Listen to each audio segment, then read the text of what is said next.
We'll guide you through how to use the Krita Colorize Mask, an essential tool for digital artists wanting to color their line art efficiently.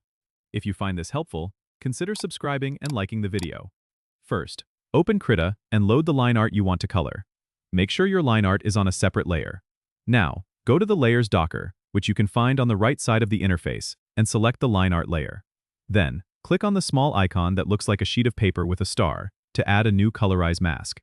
You'll notice a new mask appears beneath your line art layer. It's important to have this mask selected before proceeding. Next, choose any brush from your brush presets. It doesn't have to be a specific one, just something comfortable for you to work with. Pick the colors you want to use and start roughly painting over the areas of your line art where you'd like the colors to go. The beauty of the Colorize mask is that you don't need to be precise. You just need to indicate which areas should be which color. After you've applied your colors, go to the Tool Options docker. Here, you'll see a button labeled Update or Apply.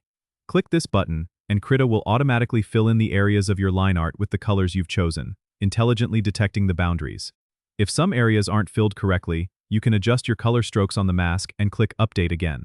Once you're satisfied with the coloring, it's time to finalize the process. Right-click on the Colorize Mask layer and select Convert Greater Than to Paint layer. This step makes the changes permanent and allows for further editing if needed.